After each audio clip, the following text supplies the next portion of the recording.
Philippe Cornet a rencontré Paul Weller, le British soul singer des Style Council. Another British magazine called Blitz. They're all rubbish, I don't know. Really? Yeah. You think? Why? Because they're just pretentious crap, really. I don't know.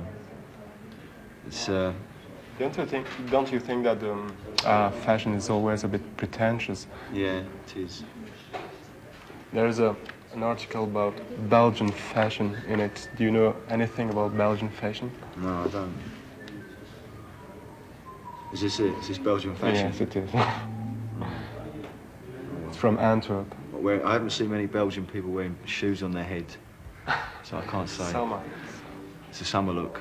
Yes, new look. Very interesting. You told me that your favorite fashion is Italian. Yeah, well, I like a mixture of things. I like a lot of Italian stuff. That's a very English-looking Yeah, this is quite English. suit. Quite eclectic, I suppose, because I like some English-looking things and some American Ivy League-looking stuff. So, I suppose a mixture of things, really. So there is a southern part in your character, in your personality, from Italy, I mean, the south of Europe? Or do you feel- Spiritually, there is, yeah. I think it's probably more to do with the sunshine than anything else. Okay, in the very same magazine there is another very interesting article about Sleeves. yes, underwear and stuff like that. Could you tell us about your underwear? Well, I'm a bit of a conventionalist in terms of underwear, really. I'm sort of pretty straightforward. Marks and Sparks, Marks and Spencers, you know. I don't go in for the G-string look, really. The posing pouches. Okay, do you think it's too dangerous or too... Doesn't appeal to me, really. Doesn't seem supportive enough. Okay, I see. So another book is Bob Geldof, and it's the same as in English. Yeah. And like him, you were involved in Live Aid. Let's talk about your political involvement, about the African problems, and why did you decide to take part of this big event? In what? Take part in what? Sorry. Live Aid. In Live Aid. Yeah. Well, I mean, I disagree with some things about Live Aid. The fact that they left all the politics out of the whole thing. But I think Geldof looked at it from a more realistic and more pragmatic aspects, and that is that, you know, the main thing was to raise money, regardless of politics or the causes of why there's famine in the third world.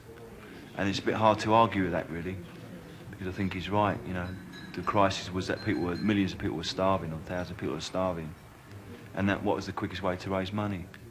So on that, I agree with him.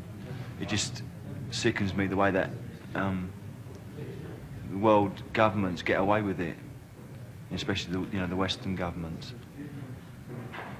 But I don't know, what else can you do? I think he was right to do that. You know, I think that was the main thing was to raise money in a short time, and he done that. Okay, this is Michael Jackson. It's not about soul music, but about paranoia in rock and roll, rock music. Do you feel close to him, or? No, I don't really, no.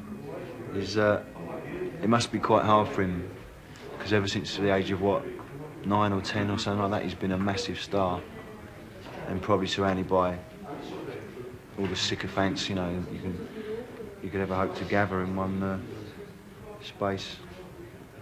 So I feel sorry for him, really, because he probably hasn't ever led a normal life, or an abnormal life, which way you look at it. But it must be very difficult for him. Do you feel more relaxed now than, let's say, 5 or 10 years ago? Yeah, but I think that's age. Some of that's age as well, the older How old you are get. you, 28? 29? Yeah, 28. 29 this year. Paul Weller, interviewé par Philippe Cornet.